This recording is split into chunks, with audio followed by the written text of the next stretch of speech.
shots fired. 315 and 314 for a shooting at Century Theaters. They're saying somebody's shooting in the auditorium. Roger, keep your fire west of the smoke. You're cleared hot. An officer hit. Send me the world. Don't go over that fence. Don't go over that fence. Grab the shotgun again. Welcome to Tactical Tangents.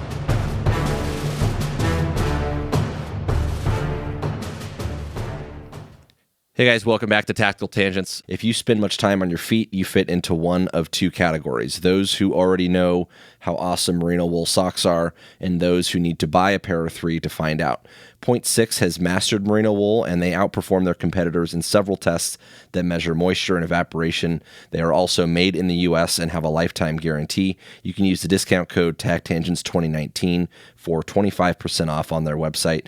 Go check them out at point6.com. Again, the discount code is TACTANGENTS2019, and their website is point6.com, point6.com. I want to talk about a topic today that I think is important for both police officers and for anyone who carries a concealed gun. This project was born largely to benefit both of those audiences. And I know that we talk a lot about cop stuff. That's obviously I work in law enforcement. And this project was never intended to be solely relevant to cops. And so hopefully we're bridging that gap a little bit, and we're gaining some understanding for each other, for the not only concealed carry types, but also just citizens who are less familiar with the types of decisions that you might make, and also from the survival disaster preparedness side, beyond just concealed carry, but just planning for crisis and those sorts of things. Those are all part of the encompassing goals of this project. For cops, though, and this is where I think there's a little bit of overlap, because we do have a lot of police officers that listen to this show, and I also started this as a mentoring and a professional development project for them. So I hope that there is some overlap between all of the audiences that we kind of deal with. And one thing that I think is important for police officers, because I've been in this spot, is to realize that there's a lot of citizens out there that have our back. And this is important because over the past 5 or 8 years, law enforcement has been in kind of a rough spot. We've had a lot of people that have been holding us to a degree of accountability that we've had to adjust to, and there's not a lot of leeway for our mistakes. And to just clarify kind of what I mean by that is, now that body-worn cameras are such a big deal, we lose a lot of that give and take where, hey, there's times where things aren't going to go exactly as planned, and maybe we made a bad judgment call or something like that. And I'm not talking about the criminal missteps. I'm not talking about the cops that lose their tempers and go completely off the deep end. I'm talking about just there's a margin of error that happens in the kinds of decisions, but it's created this divide, right? It's created a divide between cops and the community, and it's been very hard to stay motivated and positive about the work that we do. And I've always tried to remind people that, hey, every time that you have that negative interaction, or that guy's telling you F the police and all this stuff, for every one of those, I can think of dozens of other times I've had good interactions with citizens that have our back. They want to pay for our coffee at the coffee shop, or buy us lunch, or whatever, right? And one thing that you're seeing more and more of are these stories where you've seen cops that are in trouble and these citizens come to their aid. And I don't think really that those stories are new. I don't think that they're happening more frequently. I just think that they're getting more attention. And I think that they deserve that attention, because it helps us remind each other, police among law enforcement, that the citizens have our back. And it's not, when we talk about the thin blue line and all that crap, it is not a line that separates us from them. It is a line that divides all of us, all the good people in society, from the bad people, from evil or whatever. And so they are among us, and I think that's an important thing. So here to help me illustrate this is my buddy Thomas Yoxall, who I got to meet in Vegas recently.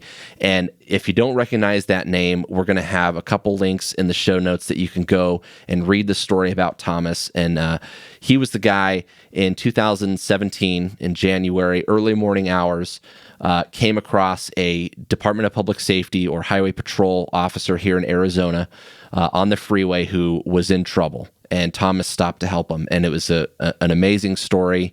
It's the kind of thing that really reminds guys like me that those good guys are among us. So Thomas, thanks for being here, man. No, it's my pleasure. Thanks for having me. It's awesome, and the story is amazing, and you guys are going to get to hear it. Thomas, can you just walk us through some of your decision making and what you saw as you're driving down the highway?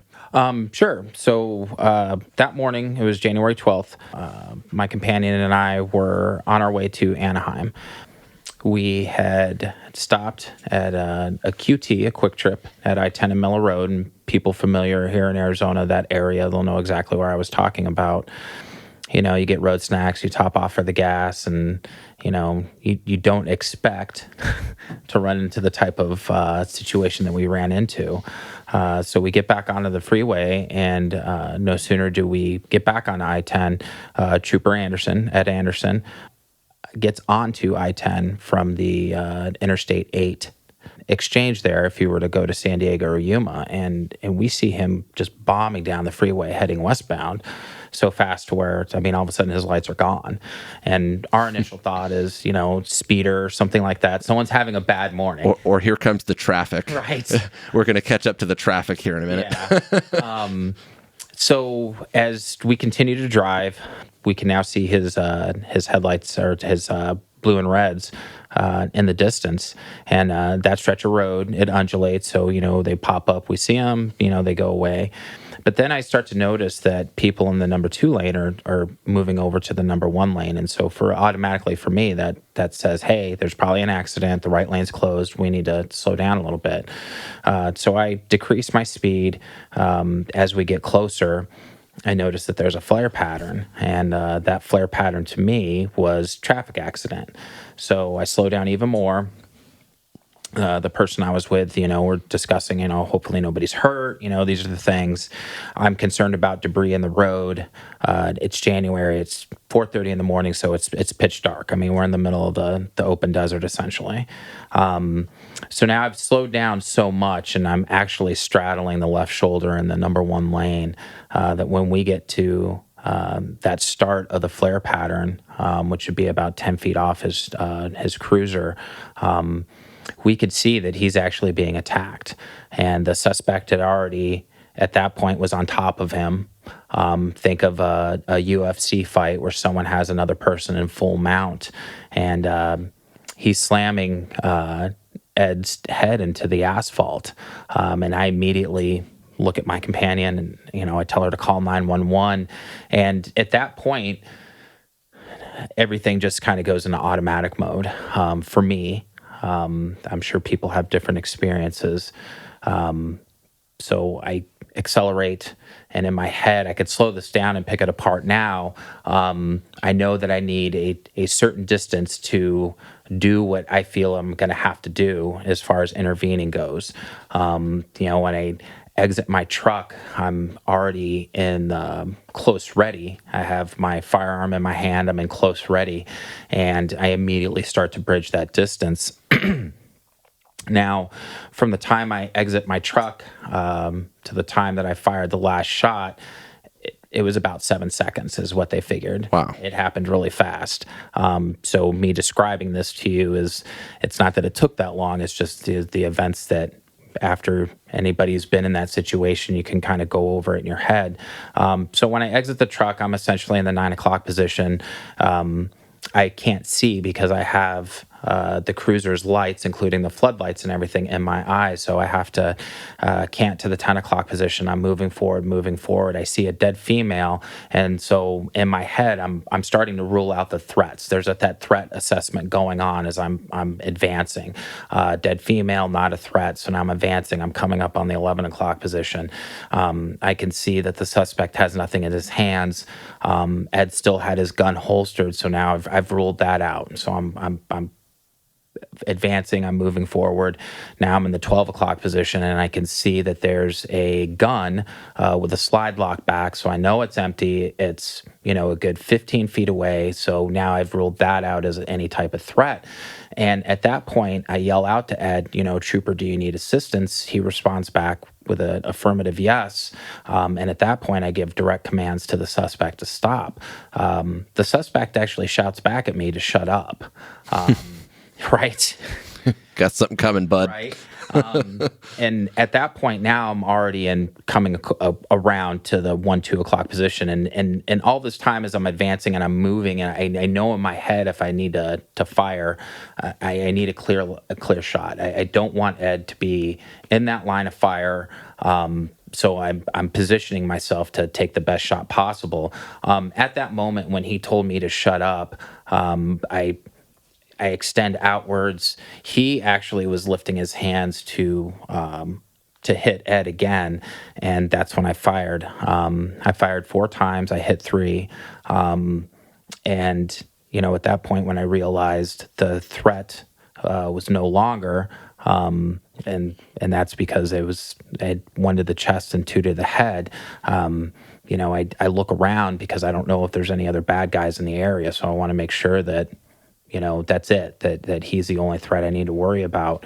I kind of went into first responder mode at that point. The person who was with me had just got off the phone with 911 and had come up on my right side.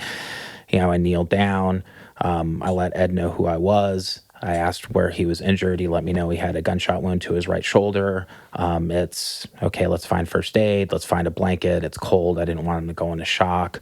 And let's start now moving on with providing aid to him.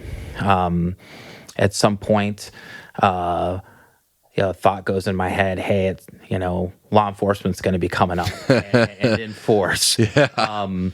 Knowing that there was no additional threat, I had actually placed my gun in the right shoulder area.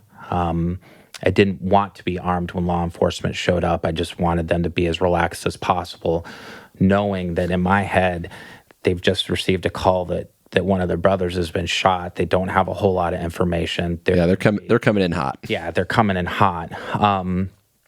So a period of time goes by. I think some people forgot that there was another civilian who arrived after the fact and just before law enforcement showed up, had stopped. He appeared, was asking if we needed assistance. And it was shortly after that Sergeant Steve Westick with DPS is on the scene. And yeah, he rolled out of his cruiser with his AR. He was ready for action, and rightfully so. I immediately throw my hands up in the air. I let him know that, my name's Thomas. It's Trooper Anderson. He has a GSW to his right shoulder. There's your suspect. He is dead. My gun's over here. His gun's over there. It's emptied. You have a dead female approximately 20 feet behind me. I'm giving him as much information as I possibly can so now he can control the situation and start to bring his stress level down a little bit. And then, it just seemed out of nowhere. There was dozens of law enforcement and first responder personnel. I can hear the medvac in the background coming onto the scene. And, at that point, it still hadn't registered what I had just done. The mind kind of took over to kind of let's take a step back and just and relax here for a bit, and then it was pandemonium at that point, from the aspect of now there's so many people on the scene trying to ascertain what happened.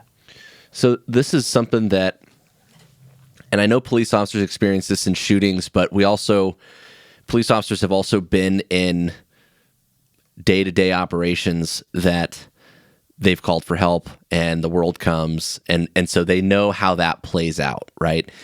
But knowing just what I know, having experienced that, it's got to be overwhelming that in the midst of, first of all, that adrenaline's going for a long time afterwards, and there's some documentation to support how long, 24 to 72 hours and stuff like that, but at that peak level, it's still up there for, you got to figure that first, 5 or 20, 5 to 10 to 20 minutes, something like that, 30 minutes, where you really are starting to come to grips with like, okay, this is what just happened. And now you have a little bit more cognitive function that's coming with that, right? And so the adrenaline still goes on for a couple days, I'm sure, but now that peak stress level is starting to come down, and you're soaking this in. I mean, the number of people there, the isolation that probably came to some degree, and thankfully in this case, it sounded like, in talking to you in the past, Thomas, was they knew what happened. They knew what you were there to do. It's not like they had to sort through who was the good guy and who was the bad guy in this case. But can you talk about the overwhelming aftermath immediately after the shooting? And not so much, I mean, I also want to hear about, to the extent that you're, okay to talk about, the aftermath in the following days, but can you just talk specifically about those first couple of hours? Yeah. After other law enforcement personnel showed up and first responders, and they were coming from everywhere. I mean, Buckeye, Glendale, DPS, Tonopah. I mean, it's just anybody who was available arrived on the scene. Standard protocol is you separate everybody. So I'm in the back of Sergeant Westick's cruiser. My companion, Heidi, she was put in the back of another cruiser, and the other civilian was put in yet another cruiser. Did either of you get handcuffed? No, nobody was handcuffed. So now as I'm sitting in the back of Sergeant Westick's cruiser, at some point he gets in, the driver's seat. He has the suspect's IDs, and at that point when I see multiple IDs, I'm like, oh, great, this guy's more than likely, I'm going to say it, he was illegal. I mean, I knew he was Hispanic just by looking at him as, I'm rolling up to do what I needed to do. And it turned out he was. I actually start thinking in my head, man, if we can get out of here in about an hour, we could still beat that rush hour traffic. It really hadn't. Good luck with that. Yeah, it just really hadn't sunk in yet what had taken place. I'm concerned about Heidi because of what she saw. I'm also concerned about Ed. So in my head, what I'm thinking is, if he dies, what could I have done better? Like, immediately I'm placing the blame on myself. If this man dies, it's my fault because I didn't respond quick enough. I didn't act quick enough. So these are the things that are going through my head. So at one point, they come over. Are you doing okay? Do you need anything? Yes. I want to talk to Heidi. I want to make sure she's okay. What's going on with Ed? What's his status? No one can really give me any answers. And then, of course, do you need anything? Yeah, I'd like my cup of coffee that's in my truck and my can of Skull. I'm just trying to calm down. They actually moved me from the DPS cruiser to one of the first responder vehicles, and then eventually moved me into a fire truck. So, I'm on the, I guess it would be the north side of the interstate, and I get moved to the south side of the interstate to a vehicle, and then I get put into another vehicle back on the north side. And it was still very much a dream. I remember reaching out to both my kids via text message, telling them that something had happened. I assured them that I was okay, but if anybody that they didn't know contacted them to try to find out who I was or any information about me, not to say anything, because now in my head, I'm like, media's going to get a hold of this, and I don't want anybody to know who I was. I actually had a first responder go, "Oh my gosh, you're a hero," and I'm like, "Oh no, don't say anything about me, my name. I'm not a hero. I'm just a regular average person." And it was actually at that point was the first time I had said, this has nothing to me. This is the Lord's work. I was still to this day a firm believer, a man of faith that, the Lord put me there that morning to do His work, and a good man was saved and a bad man died, and I'm okay with that. But those were the things I was initially thinking of. I at that point I just wanted things to be normal, and I didn't realize that would never be the case again.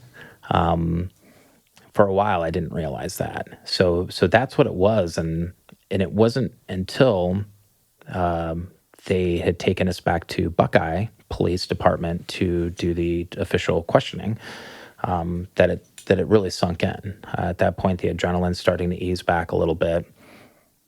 I'm still very excited, just heightened, I guess would be a better word. Right. And it wasn't until Detective Lamb with DPS, who's a super awesome guy, treated me very well, treated us all very well with respect, that he's walking me through the events of that morning and what happened, what led up to it, what exactly happened during the course of the shooting, that it hit me what I had done. And I emotionally broke down. And it wasn't because I was scared. It wasn't because I had any type of regret or anything of those lines, but giving that opportunity to think about it, the thing that cut me the most emotionally was seeing Ed like that. At the time, I didn't know how many years he was with DPS or anything like that. I just knew he was a law enforcement professional, an Arizona State trooper.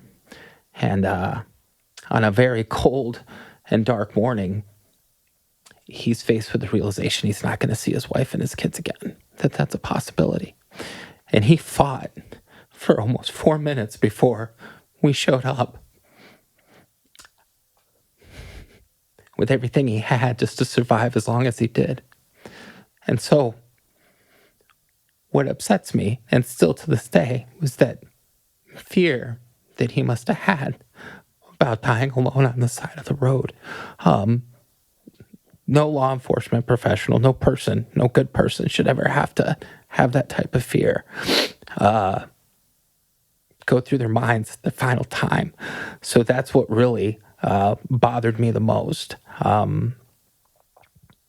The 911 call that Heidi made was the only 911 call, and we saw several vehicles pass before we got there. So that was also upsetting to me when I found out that fact, how someone could just drive by and not even make a simple phone call to say, hey, I think one of your officers is in trouble. So that's where it really all started to unravel for me, I guess, in that little bit. And then, again, your mind, and anybody who's been involved in that situation will know, clicks back on and throws up that wall again to protect you from just really trying to absorb that all at once, because it's a shock. So after they did the questioning, they still weren't quite ready to take us back to my truck. We had lunch, which again, it's like, okay, what do? You're sitting there, this just happened. You're not having, hey, did you catch the hockey game last night conversation. Right. No one really knows what to say to anybody at that point. So they take us back to the scene. They actually have to walk us around. The body's still on the road. It's got the yellow tarp over it. I have grown men coming up to me, hugging me, crying, thank you so much. And now I'm like, I just want to go. Like, I don't know how to handle this. I really don't. Yeah, time to exit. I wasn't trying to be disrespectful. It's just at that point, all I could think about was getting in my truck. The truck represented safety, So we get in the truck and we start driving to Anaheim. And no sooner do we start driving, in my mind, I'm replaying that last shot. So what I'm seeing as I'm driving down the road is that last shot, the blowback, the blood. And I'm thinking to myself, great. This is the image I can't get out of my head. It's just seared into my head.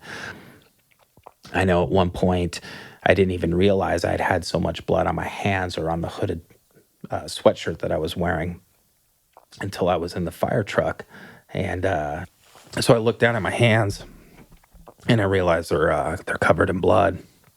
I can't wash my hands though. They got to swab them. Mm-hmm. It's evidence.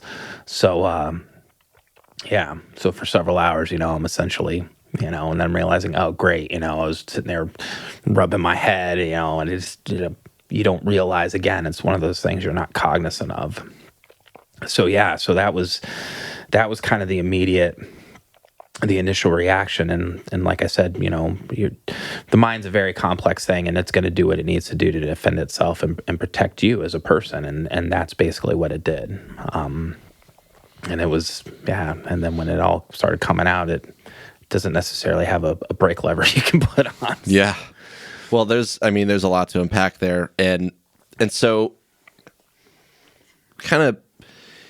And we don't necessarily have to get all into the nitty gritty, but just over the next couple of days, you mentioned that it's a lot to process all at once, and it's important that it gets processed.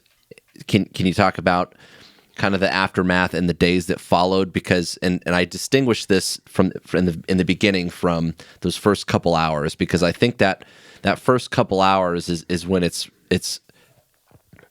I think about it like this. Imagine like you got a really bad cut on your arm and you have like that first aid, right? And like you're trying to stop the bleeding.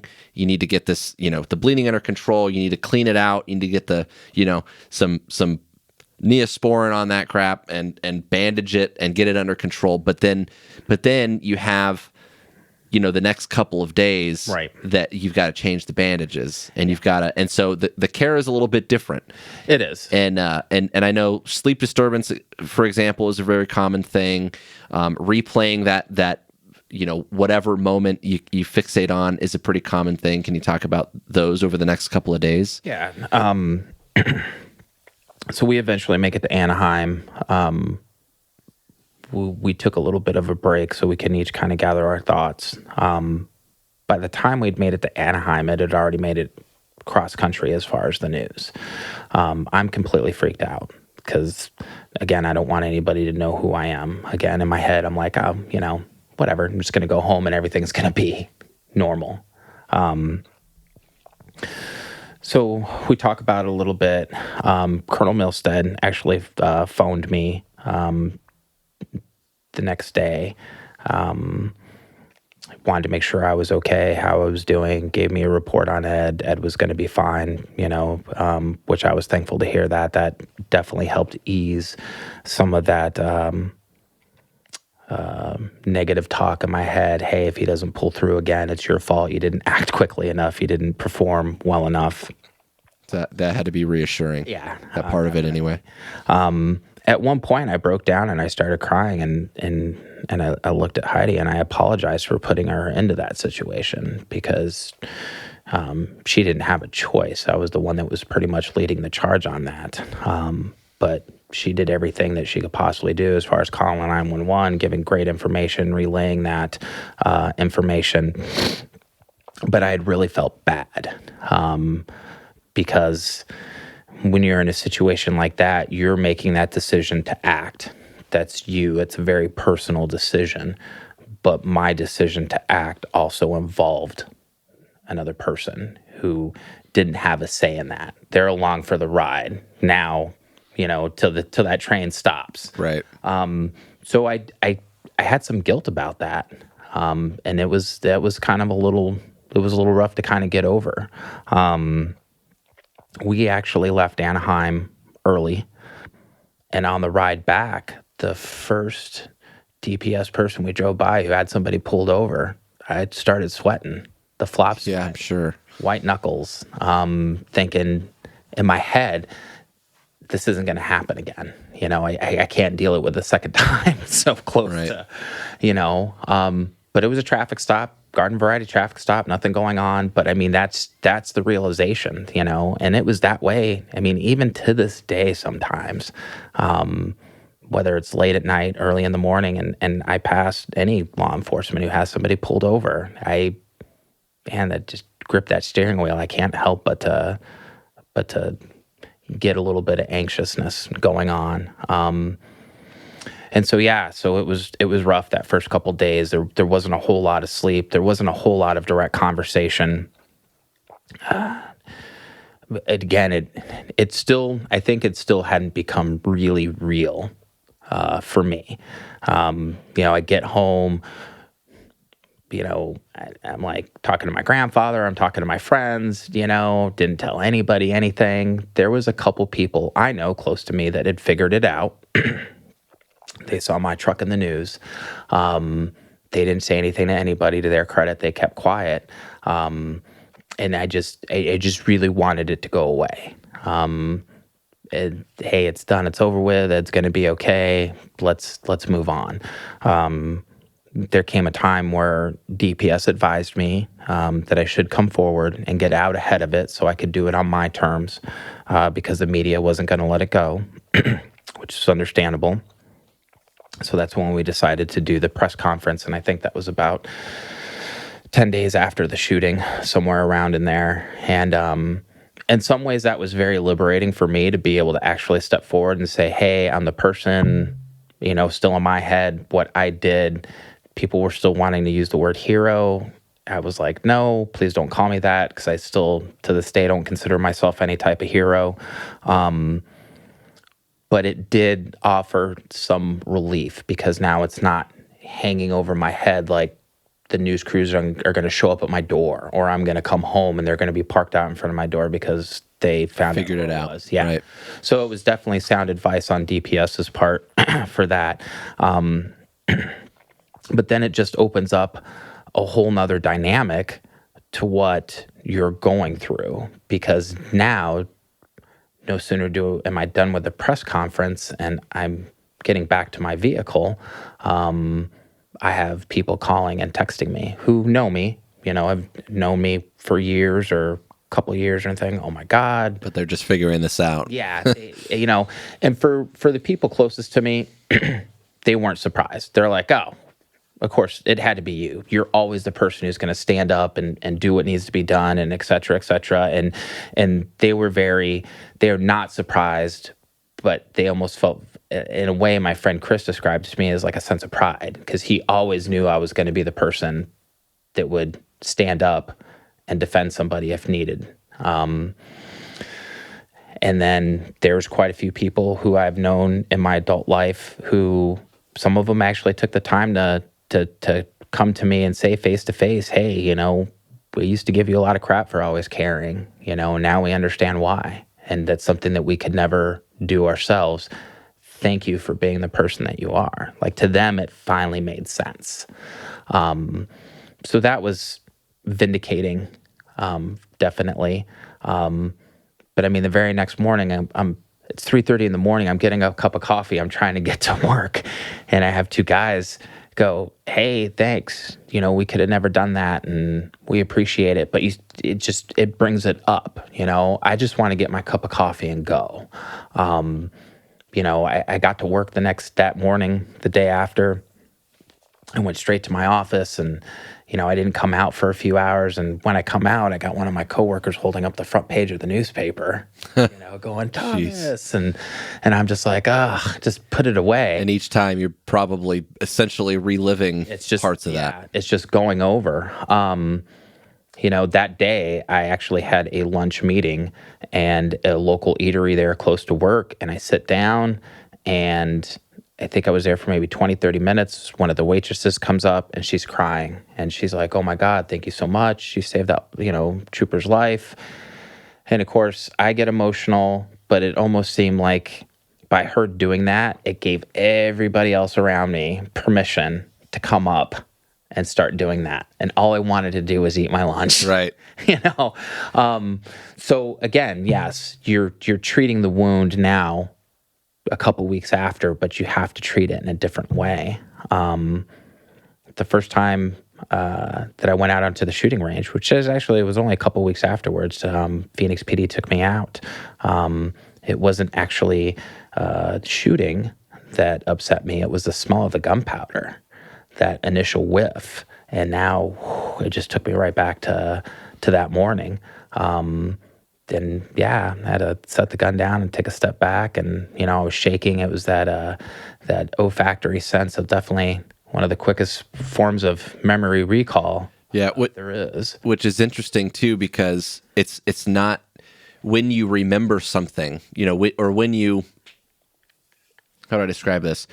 When you're describing something to somebody, nowhere in your story of the actual event did you say, and then I remembered the gunpowder smell. You're right. Or then I noticed the gunpowder smell, right? But now that it's associated with this, that comes up, and that's an important thing about memory and trauma. It's the little things that'll trigger you and catch you off guard too. I think a lot of people don't realize at the moment that it happens and you start to relive that, you don't have a choice. You could be out in public, you could be in the privacy of your own home, driving in your car. When it happens, it happens, and you end up riding that train again until the train comes to a stop. And so there was a lot of difficult times moving forward, and some of the best advice I had received was from a friend of mine, James Bird with Phoenix PD. He and I were talking, and he's like, it's never going to be normal again. You got to stop wanting it to go back to the way it was. That'll never happen. And once I really accepted that was another step forward in the healing process.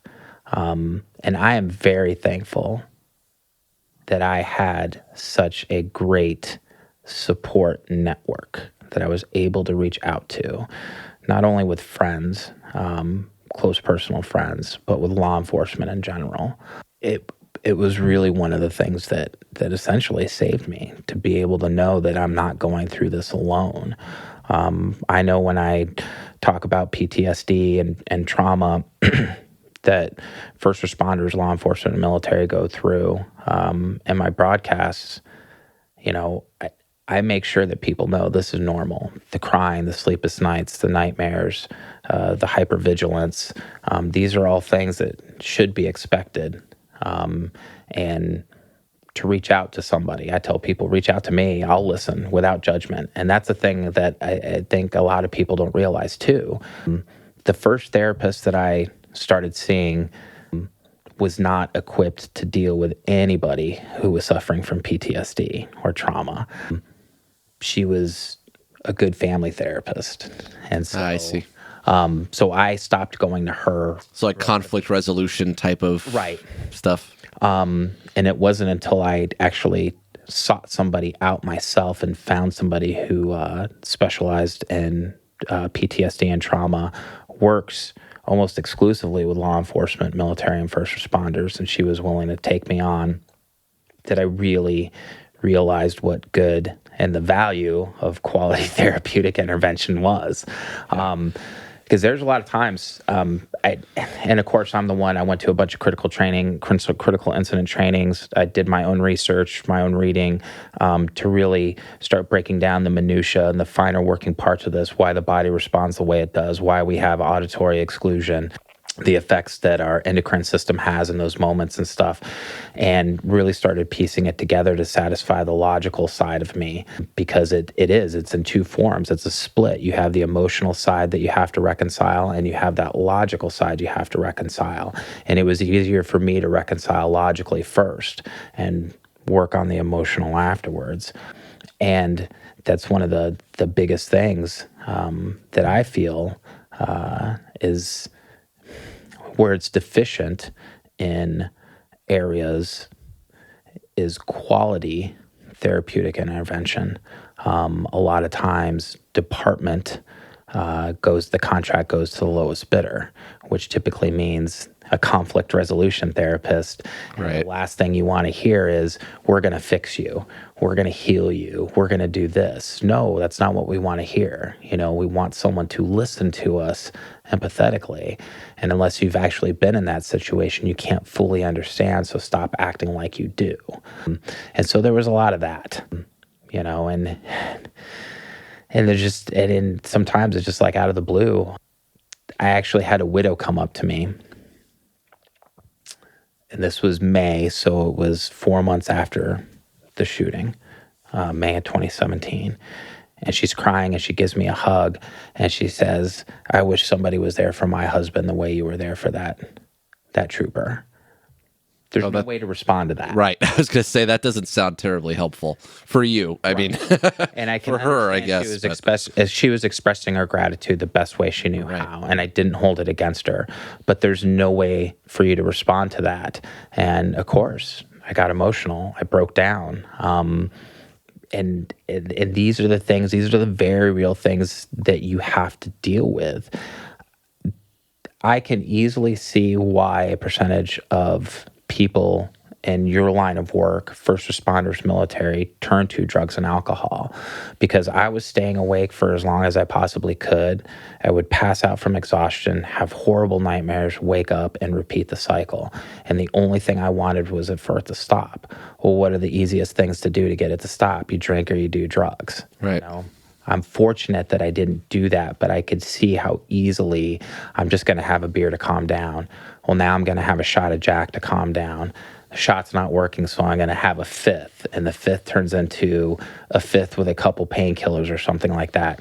So I can see how that cycle can start and how it can consume somebody. You know, I think that's what really started me off in trying to be the best advocate I could be for quality therapy for individuals in your profession and other associated professions. Because if you don't have an outlet, if you don't have someone you can talk to and bare your soul to without fear of judgment, it builds up and it's self-destructive. I'm here to tell you there was a lot of dark days, and it just, you know, all you could do is try to push forward and get through it. It's stuff that's got to be processed, kind of like you mentioned. Yeah. There's so much to unpack here that I'm not sure where to start. I started taking notes, and my Post-it note is full. One of the first things is, you know, in police shootings, going and seeing a counselor or therapist or something is mandatory in the aftermath. In your case, it's not like anyone told you to do that, and you sought that out. So one thing I would point out to anyone who is listening to this that potentially gets in a shooting in a concealed carry type of way or any kind of self-defense situation is to consider that support structure is something that you're going to have to go out of your way for on your own. Right. Two, if someone that you know has been through something like this, everyone wants to be, there's two sides to this. One is everyone kind of wants to be a part of it. You know, it's kind of that like reflected glory thing or whatever. And so they want to find some connection. And then two is they want to help, and they have the best of intentions. But in doing that, one thing that you'll notice that Thomas talked about is how like people keep bringing it up, and it's like, there's a point where you have to outprocess some of the baggage, and so talking about it can be healthy and those things. But two, if you're trying to support somebody who's been through something like this, sometimes the best thing that you can do, rather than keep poking at it, is just to go talk to them in a open-ended kind of way. Hey, how are you? How are you doing? Right. You know, and you don't need to bring up the event, and just really, I think for a lot of people, if you just check on them and show that you care, and you're actually trying to help, you know, don't keep poking at it, because they're trying to heal, and that has to be processed in a certain way, right? Do you agree with that? I do, and I think everybody has their own timeline. And so, as far as what you said, to add upon that, you know, talk to us in a normal way, talk to us in a regular way, that regular conversation, check in, hey, how you doing? Obviously, you're going through a hard time. I kind of equate it to The first time I experienced the loss of a loved one as an adult, I've experienced the death of several friends in my lifetime, but the first time I really experienced it as an adult, people don't know what to say because they haven't been through it. So you get people fumbling with their words and they're haphazard, and they do come from a place of good intentions. My closest friends didn't really say much about it, and they let me find my own speed, knowing that I was going to open up and talk about it when I was ready to talk about it. Some other people kept on, hey, let's go out to lunch, let's go out to this, how you doing? And I had to politely, and I was, because I know these people wanted to help, say, I'm good, and I don't want to talk about it right now. Yeah.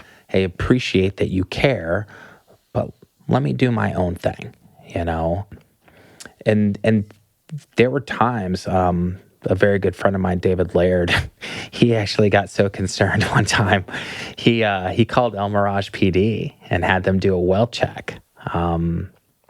Because I did go on Facebook, and it was one of the few times that I was really opened up about my personal side on the social media. I don't do it. I use social media as a means to an end for my photography and video.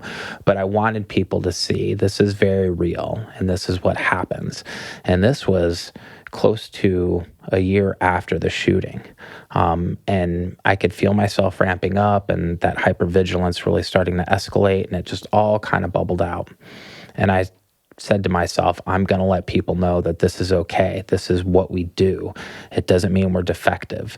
And of course, I take the time and I'm like, if you can't reach out to me to talk to me, here's numbers for the PTSD hotlines and stuff. I wanted to let people know they had options. This was 1:00 in the morning. I didn't realize he was awake. And next thing you know, I get a phone call from him going, hey, El Mirage PD is probably going to be coming to your house to do a well check. And they did, and they made sure I was okay, and they left. But it's just one of those things. So I think it's important. James Smith with Phoenix PD, he was the first one who actually took me out shooting, got me back out on the range. Gave me some great advice and said, a lot of people are going to want to thank you. They're going to want to hear your story. They're going to want to talk to you. He's like, the hardest thing that you're going to have to do is to realize, one, they're curious. They've never been involved in that, and so they want to know. Two, it's their way of saying thank you. And three, to navigate that, even though you might want to turn and run away or just yell at them because you're having a bad day or whatever the case may be, he's like, you can't, because other people have to process this as well. And it was great advice, and it really held true. And so, yeah, and I think what people don't realize too, as far as, those around you, is PTSD and trauma doesn't just affect the individual. It affects everybody that's in their circle, the friends, family, coworkers, everything. And so as the individual is processing this, they tend to be closed off from those friends and family members. Those relationships kind of have to weather a storm.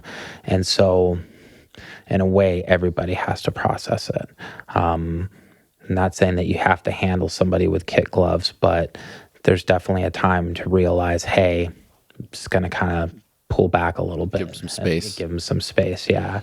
I think one of the hardest things for me, though, too, is I don't go around saying, hey, I'm Thomas. I'm the one who, saved that trooper. I introduce myself as a photojournalist. If someone recognizes me, great. If they don't, it doesn't matter to me either way. But in some professional settings where all of a sudden someone does recognize me, and then the word kind of gets out, and then I noticeably treated differently. And it's like, okay, what just happened?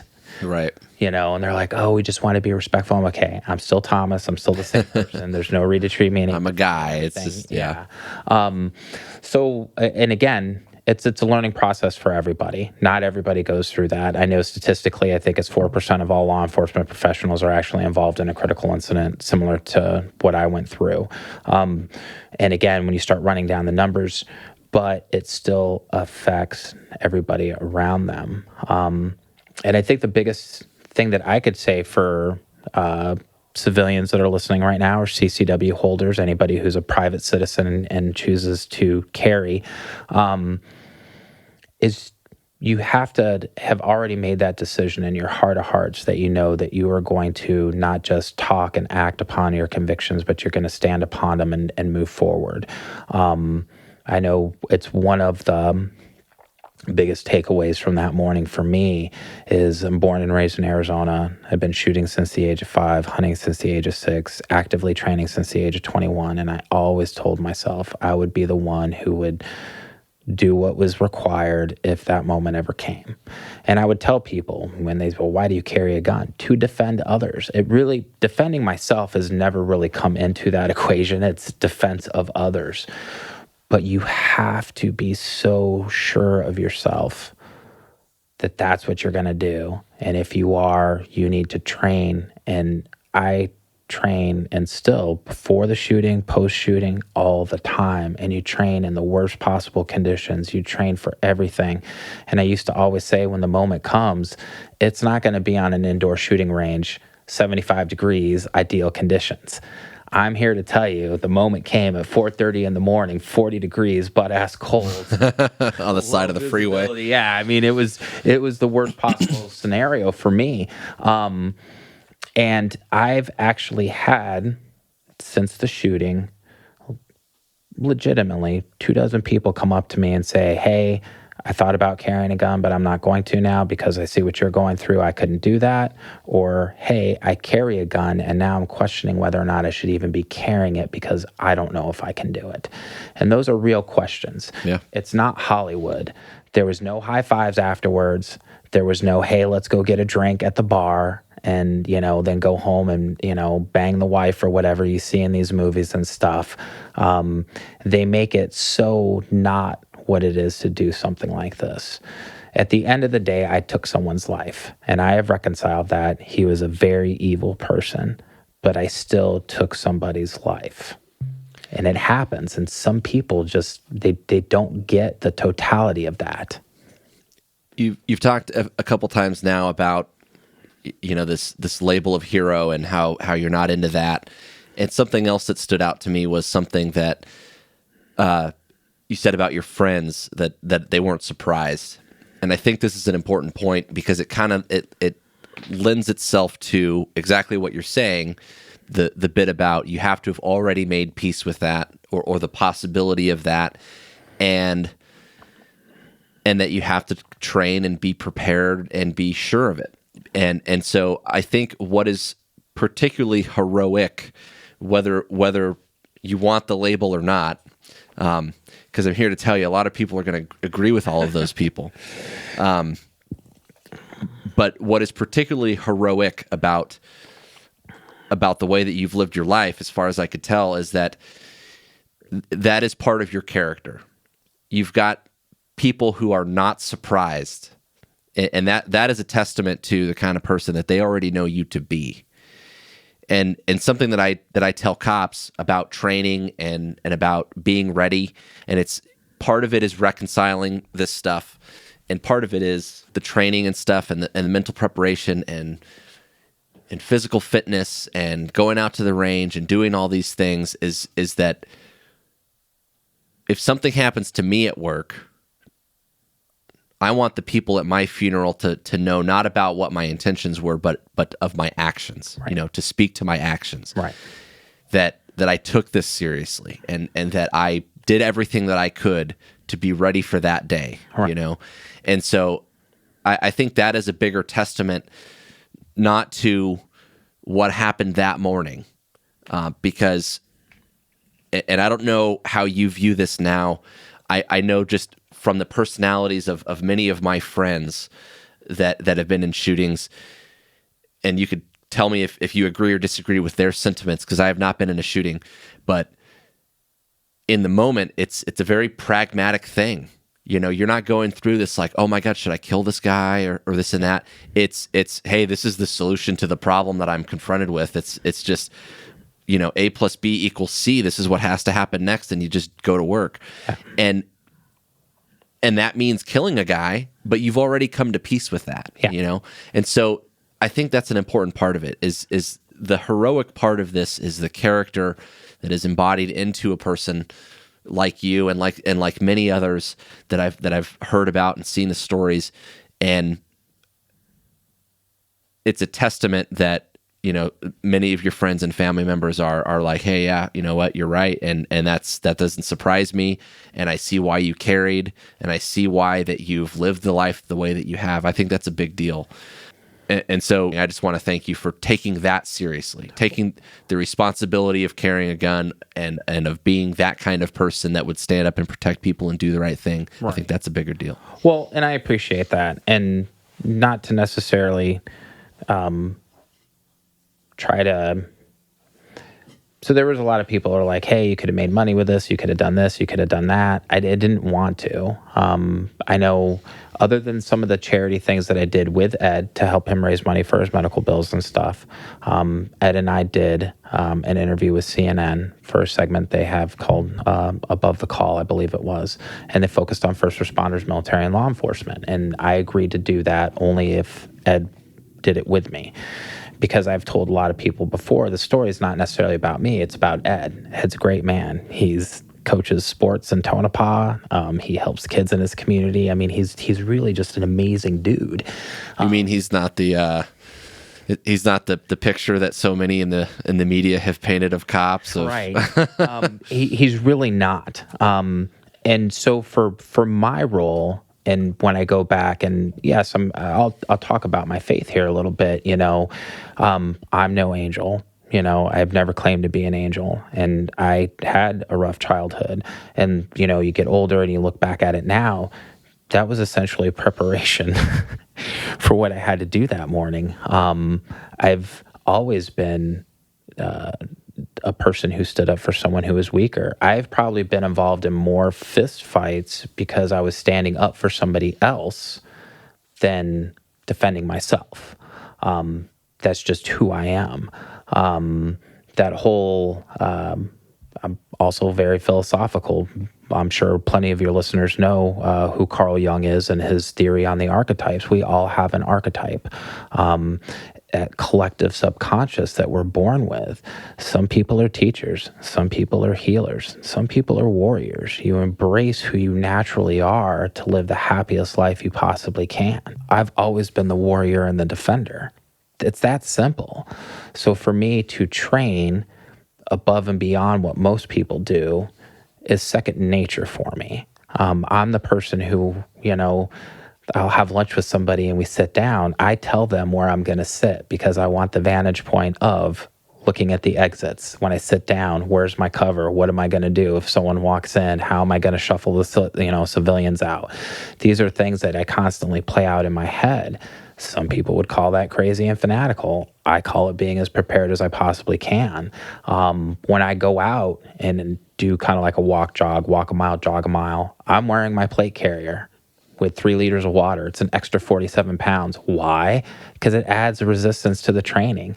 That's what you do. You know, I got my Glock 26 cross-drawn on my plate carrier, and I've had surprise PD. Hey, how's it going? You know, and, you know, they realize I'm just out there training, but they still have to answer the calls they get. But I mean, these are all things that, for anybody who's made their life's work for the military, law enforcement, first responder, this is a call that they have answered. It's who they are, and nothing is going to change that. And for the civilians like me, the responsible civilians like me, that do everything they can to exemplify what it means to be a responsible gun owner, this is what we do. And we don't do it because we want to be macho. We don't do it because we want to be tactitards.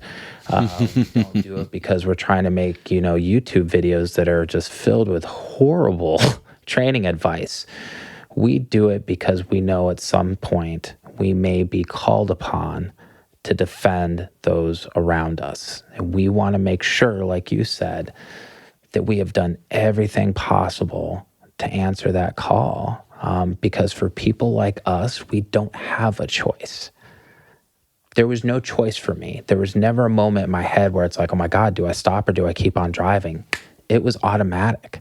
And so for people like me, they'll get that. They'll understand what that is. It would be I would never be able to live with myself knowing that I didn't intervene when somebody needed help.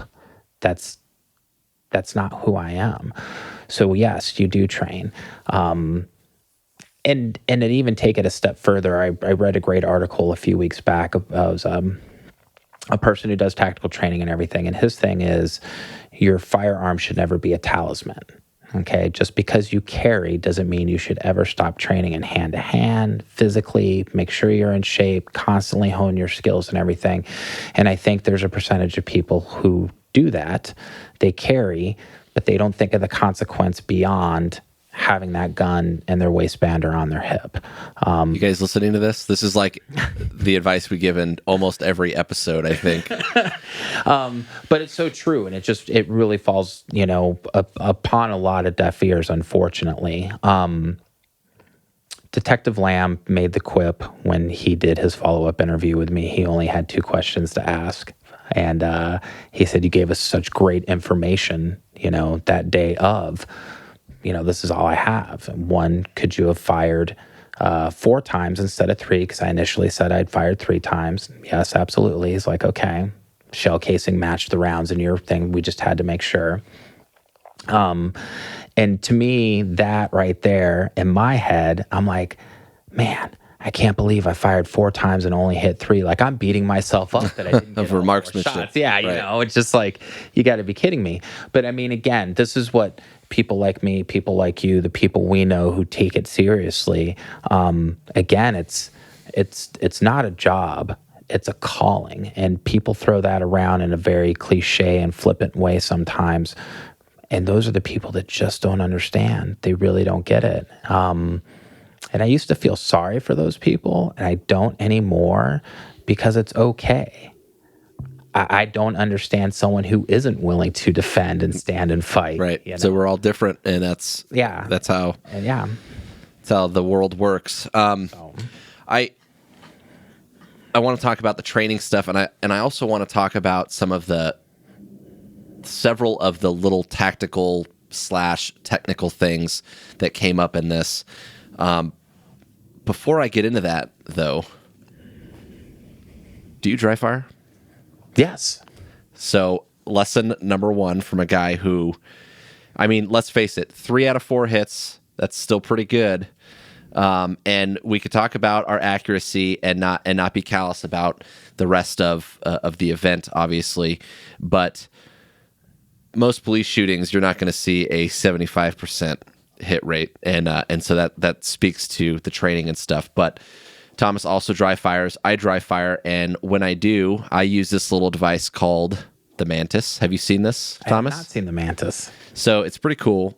And basically, you're looking at this little device that goes onto the front of your pistol. You can mount it the way you would a flashlight. A weapon-mounted light goes on the rail. They've got some adapters for a couple other guns, like a Glock 43. I think they got one coming out that will mount onto the front of the trigger guard. So it's basically a little motion sensor. So it's got like an accelerometer or something in it, and science and wizardry and numbers and stuff. And every time you pull the trigger, it'll grade your trigger pull. And so you could use it in dry fire. You could also use it in live fire, and it will track the movement of the gun in the milliseconds before and after you pull the trigger. It's pretty sweet. That is pretty sweet. So this thing is, I think they only run like $150. They're not a whole lot of money. My wife actually bought one for me for my birthday last year, and I've been playing with it ever since. Before quals, I'll shoot with it. You could they've got a little phone app. You could do different drills right in the app. It'll give you a timer, so it'll give you a buzzer. You could draw and fire. It'll time you. It'll grade your trigger press. Pretty awesome. Go check them out, mantisx.com. They are sponsoring the show, so any support that they get from us is going to help us out. So make sure you go check them out, mantisx.com. I will actually have to check that out. That sounds really cool. They're pretty slick, man. I like it a lot. I use it all the time. And, it's like anything, you see a lot of training tools and devices that can turn into a gimmick real quick. But especially in dry fire, I mean, if your alternative is to just stare at the wall and shoot or something, pull the trigger. this thing actually gives you some feedback, and that's a huge part of deliberate practice and getting good coaching and stuff is having some feedback. And this, Absolutely. if you're holding the gun still when you pull the trigger, it's gonna the bullets are gonna go where you want them to go. I actually put a quarter on top. There you go. Slide. Yeah, some people use like a shell casing or something. Yeah. That was the way I was taught. I actually have a trainer, blue gun, it's always in my range bag. I will actually get on my treadmill and start the walking pace at about 1.5 miles, and I will actually practice drawing while I'm on my treadmill with my blue gun. And then I increase the speed and I continue to practice that draw because I'm holding it steady, straight, and coming out. And then I'll also increase the incline. So now I'm building up that heart rate, getting winded a little bit, and still practicing that draw. So I'm teaching myself to be steady on the move. So I think we've hit this home. I don't know. I mentioned that we want to talk about training, but I think we've pretty much covered that Thomas has done a lot of training. He's done a lot of shooting classes. He's done a lot of, got a lot of range time in. He does a lot of stuff on his own with PT and dry fire and those sorts of things. And so the bottom line up front is when the time to perform arrives, the time to prepare has passed. Yes. And Thomas has put in the work. And so I think we've pretty much covered that. As far as a couple of little technical things of the shooting, you carry what were you carrying that morning? So it was a Glock 26. And round in the chamber or empty chamber? Round in the chamber always. Okay. So that's good. That's a good point. I agree with that. I think that carrying a gun should be in a loaded configuration because extra steps equals extra time, and that's not something you can anticipate having. The other thing is, when you're hearing the event that Thomas is talking about, you hear him describing the clock positions, and I assume by that you're meaning off of the front of either the suspect or the trooper's vehicle. Right. So if you look at the face of the clock, obviously 12, 3, 6, 9, and then back to 12. Ed's cruiser was at the 3 o'clock position, so my truck would have been in the 9 o'clock position. Okay, gotcha. Is how that's set up. And it's funny when we talk about the details and stuff like that. There was a few news reports that said I went back to my truck to get my gun, and I was so angry because I'm like, no, I didn't. I came out in close ready, but again, it's semantics at that point. But yeah, so that's when I talk about those clock positions and everything like that. Real quick, it's funny the details they get wrong. Right. And this is something that, I've been involved in a lot of incidents that have ended up on the news that I'm watching, or I'll read the stories and you'll see 3 different reports and they all say 3 different things. And the details are important and people recall things differently. So sometimes it's because of witness statements and stuff, but just take it with a grain of salt. That might be a minor thing in this case. It wouldn't matter if Thomas saw what was going on and then decided to go back to get his gun out of his truck. It's inconsequential. But the media will get little things like that wrong. So consider that when you're reading some of these stories, that you have to take it with a grain of salt. Anyway, sorry, go ahead. No, so it's just one of those things. But yeah, so that's what I refer to as far as that goes. And real quick, if I could, I want to thank Sean Diego. Was at Shooter's World for many years, FX Tactical. After that, when I first started training, and was looking for other people to help in my training, people that were better than me. I actually met him at Shooter's World. He was range master there. And that's a range in Phoenix? Yeah. Okay. Yeah, it was one of the original indoor ranges in Phoenix. If you were on the west side of town, that's where you went to shoot indoors. Nice. But he really took the time to help me learn to realize what proper training was. And he introduced me to a lot of individuals who, again, were more experienced than I was. Some of them were, active law enforcement, military. Some of them were retired. But he was definitely an influential person in my life as far as the training goes. Really good guy. big heart, always willing to teach someone who wants to learn. So I just want to take the opportunity to thank him because he's Finding a good coach or mentor goes a long way. And hopefully for those out there that don't have one yet, you listen to this podcast and we're going to do our best to steer you in the right direction. But if you're in Phoenix, go check them out. But so I want to talk about the clock thing. And one of the important takeaways there is that this happened in a 360-degree environment. And so just consider that when you go out on the static range and you're doing whatever drills that you're working, and especially if you're a new shooter and you're just focusing on the fundamentals, this did not happen static. This was absolutely some moving and shooting, maybe not at the same time, but there was that component of being sure of your target and what's behind it, guaranteeing your hits. And so it goes to not only Thomas having a solid foundation in the fundamentals, but also processing the information that he's being presented with, which goes beyond just putting rounds in cardboard, right? There's another component. It's absolutely. And one of the things too that I learned after the fact, but even with all the training I had done prior to that, after the shooting, I had become friends, and Dave and I are actually, best of friends now. David Laird was C2 Tactical. We met. He's like, "Hey, I want you to start coming out and shooting with me and the instructors on Sunday nights." And this Sunday's the first one. So I'm like, okay, this is going to be fun. Again, I get a chance to train with other people. As much as I already knew up to that point, within a month's time, I had realized there was still so much for me to learn. And I think that's what some people also forget in the course of their training. They might shoot once every 6 months, once a year. It's a diminishing skill, and things change, techniques change. And if you don't take the time to associate yourself with people that are better than you, people that are going to push you to be better, good coaches and mentors, you're really missing out. So that's always good. You may think that you're, the tops at what you do, but I guarantee if you take the time to go to a group of similar people and you really take the time to listen and pay attention and watch, you're gonna be able to pick something else up. So yeah, I think the more that I learn in a variety of realms, and the more that I train, the more I realize that I need to. Mm-hmm. Yeah, and that's true with, like I picked up jiu-jitsu a while back, and the more I do it, the more I'm like, I need to be in there more. Right. And go to the range and I shoot. It's the same thing. Tactics, decision making, all that stuff. Every time I do it, I'm like, man, I really need to keep at this. There's one last, actually, well, two. The first is just more of an observation, and it's that it was the only 911 call that your friend had made.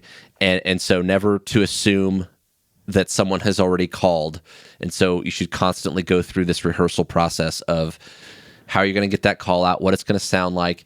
I did a class for a group of private citizens recently here in Tucson, and I had one guy in one of the scenarios that I put him through. He got on his cell phone, he put it on speaker, he put it back in his phone. He had his gun at like a low ready. He was able to get on his phone, and he had a shirt pocket and put it there, and he was able to stay on the phone. And it's good that people are thinking like that, and you need to have some kind of plan or strategy. Remember that an open line, even though you might not be able to hear them, is still a microphone for you to speak into. And so making sure that you're saying the right things, where you are, who's the good guy, who's the bad guy, those are important details. Yeah. And don't assume that other people have called, because as we saw in this incident, other people had not. And one last bit is the decision to use lethal force. And there's two components to this. One is the legal side of it. At what point are you legally allowed, or is it permissible or justified to use force? And then there's also recognizing that this is a situation that is bad enough, right? The threat perception element where we go, hey, this is bad. I need to shoot this guy. One thing that you mentioned, you saw the gun, you saw that it was locked back. Were you able to see the injury when the trooper was on the ground? No, not the GSW he had to his right shoulder, but his face and was bloodied, and I could visibly see that he was in what I perceived to be mortal danger. And so this is perfect, because I want to go back to what you said when you were telling us the story.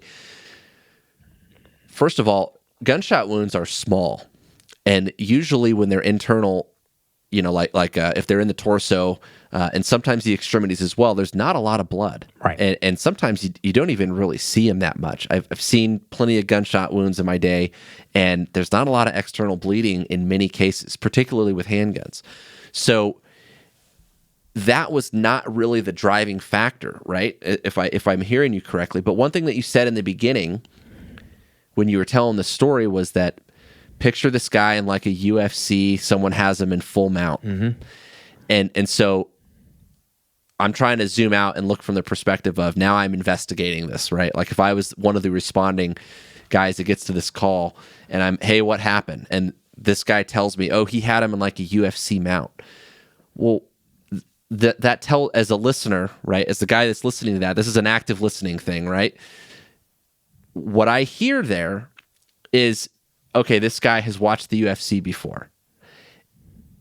And if he's watched the UFC and he knows the terminology, he knows what full mount is, what does he know about that? He knows that that's a really bad position to be in. Right. If you're the guy on the bottom, it's not the best right place. And so that's a critical, like, to me, that was a critical detail. The way that you describe that, where you say it was kind of like this. You're like, okay, so I know that he knows that someone being bottom on mount is bad. and that can absolutely go lethal in a hurry, because you start getting pummeled on the ground and in full mount and you don't have an escape. It's absolutely life-threatening, right? And lethal force isn't just about necessarily the presence of a weapon. It's serious injury or death. And so you start getting to the point where this trooper's going to get knocked unconscious, unable to defend himself. This isn't a guy that's trying to run away. If he was trying to run away, he would have ran away. Yeah. At that point, right? So this is a guy that's on offense, and I think that was a critical component. So I have that right, though, right? The gunshot wound was not apparent. That wasn't the driving factor. It was the fact that this guy's getting beat up bad to the point that he's going to get killed. Right. And at that point, and again, some of the stuff that doesn't actually get released to the media, or the media gets wrong, the gunshot wound that Ed suffered to his right shoulder was actually the last bullet in the gun that the suspect had. So he shoots Ed, slides locked back because he's out of rounds. He immediately takes the gun and strikes Ed on the top of the head, splitting his head open. He hit him so hard that he had actually jammed the slide release. I mean, it was just a tremendous impact. There had been a couple times where I got angry with some people who tried to question Ed's grit, if I can use that word. And I'm like, okay, so let me shoot you in the shoulder. Let me strike you on the top of the head with an empty firearm, and let's see how long you last. And Ed and I have had plenty of times to talk about this and everything, and I don't feel that I'm overstepping my bounds, but he said he was fighting with everything he had, and he actually didn't realize he was shot in the shoulder until he went to try to draw his service weapon, and his arm wasn't responding, because it had actually hit right in the joint, exploded the joint, and exited in his low right side through the back. He had tried to kick this guy out into what he was hoping would be oncoming traffic. You know, he was doing everything he could possibly do before we arrived on the scene. But obviously a head wound bleeds and everything like that, you know, profusely, if you've ever seen one. And so as I'm, moving closer and I'm in that position, obviously the lights from his cruiser and everything are on him. He is covered in blood. His face is covered in blood. He had sustained not only the gunshot wound, but severe head trauma. And that was again, that driving force. I had an individual ask me, and it was they're like, hey, can I ask you this question? When did you know? Truthfully, the moment I exited my vehicle, the moment I exited in close ready, I knew what was going to happen.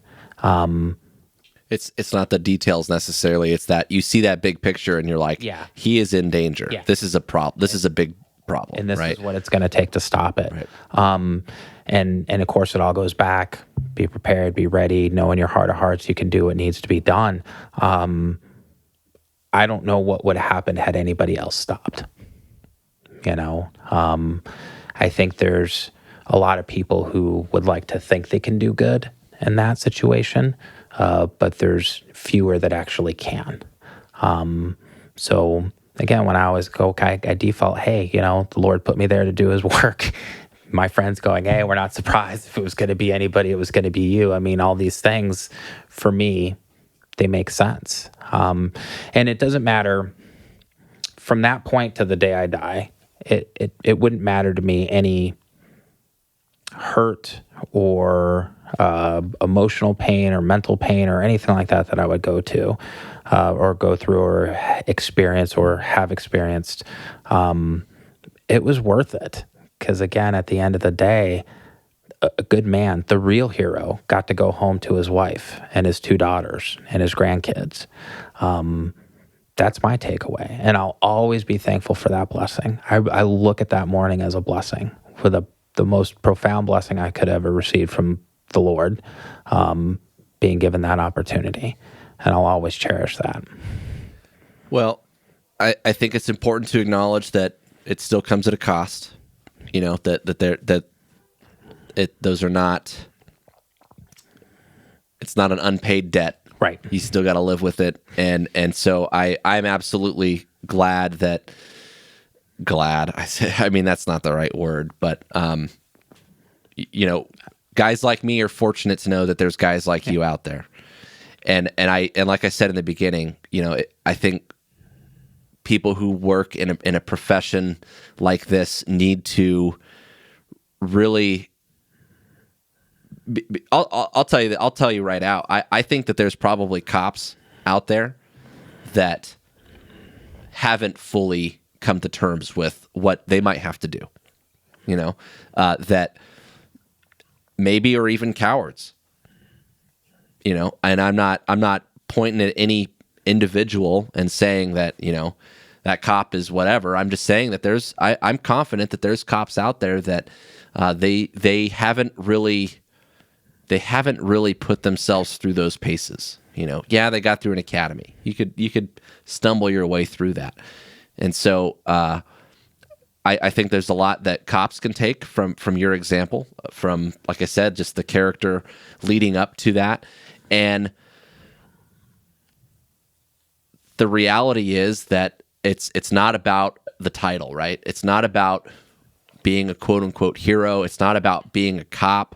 It's not about, It's about doing the right thing. It's about absolutely. That's exactly. Yeah. I don't know why I was searching so hard to find those words, but it's about doing the right thing. And I, you mentioned being in fistfights, protecting other people. And I remember in elementary school, there was a blind kid that was getting picked on, good friend of mine.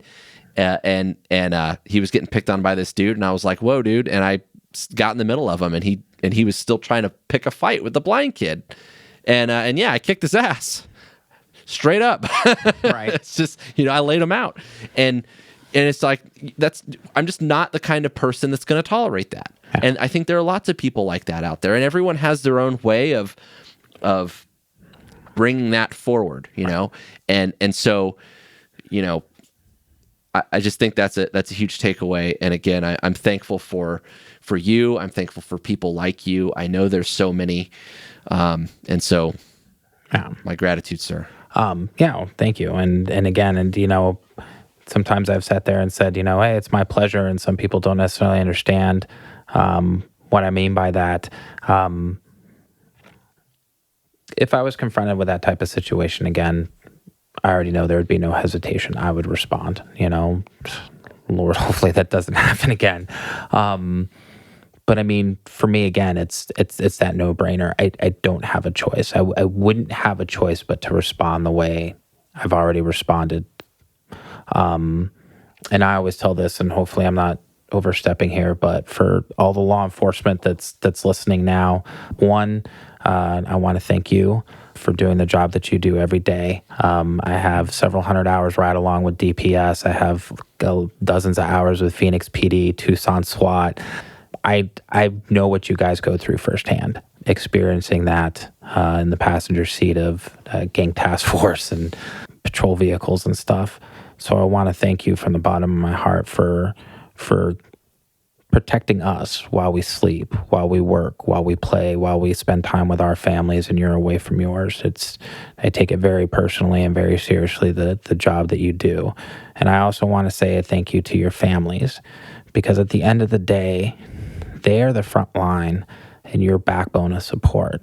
And I know it's a tremendous weight upon them, not knowing that when you leave for work, if you're going to come home. So I want to take the time to thank your families as well. Again, I take it very personally, the job that they have to do that people sometimes forget about. So, that's it. I love you guys. And I would do anything for you. So, Well, I certainly appreciate it. I think I speak on behalf of the communities at large that you speak of. And of course, it's meeting guys like you that make it all worth it. So I want you guys to go check out Thomas's Facebook page, Sure Shot Photography. You have other social media accounts too? Yeah, so if you want to find me on Facebook, it's Sure Shot Photography AZ, because Sure Shot Photography was already taken. But you can actually just search me as Thomas Yoxall. My ugly mug will show up. You can't miss me. If you'd like to follow me on Instagram, it's Arizona Hooligan on Instagram. And my web gallery is actually sureshotphotography.org. I always tell, I've done it on some of my broadcasts. I drive a Toyota Tundra and a VW Golf. Both the back windows have vinyl wraps that are blue line flags. One of them has Joshua 1:9. One has Isaiah 6:8. If you see those vehicles driving around, that's me. Say hi. I'll buy you lunch, a cup of coffee. You guys can reach out and say, I'm stuck in an accident scene. I need a ham sandwich and a Red Bull. Hint, no tickets ever. Oh, no. Highway Patrol, I'm looking at you, bud. I just got one from Surprise. What? It was just before SHOT Show, and I got to do driving school for it. It's for running a stop sign. And I admit, I said, it was a California rule. She's like, it was pretty harsh. And I took the ticket. I did. I broke the law, so I don't want anybody to think that I'm immune to that. But yeah, if you guys... I still want to have a conversation with the officer. Yeah. If you guys want to hit me up on social media or follow me or anything like that, if there's any law enforcement agencies out there, who want me to come speak or do photography for them, my services to law enforcement, first responders, and military are free. I look at it as a very, it's an honor for me to come out and work with you guys. So, again, if there's anything I can ever do for you guys out there listening, just let me know. If I'm in town and I'm available, I will be there. Awesome. All right, guys. Well, make sure you also go check out Ride On Optics at rideonoptics.com. Check them out. Use the discount code TACTANGENTS to get 15% off. They also got military, public safety, first responder discounts, so go look them up. We put out new episodes on the 1st and the 15th, so make sure that you subscribe if you haven't already. Leave us reviews if you like what we got going on. You can also email us, info@tacticaltangents.com, or find us on social media @TacTangents. That's all we got. Good talk.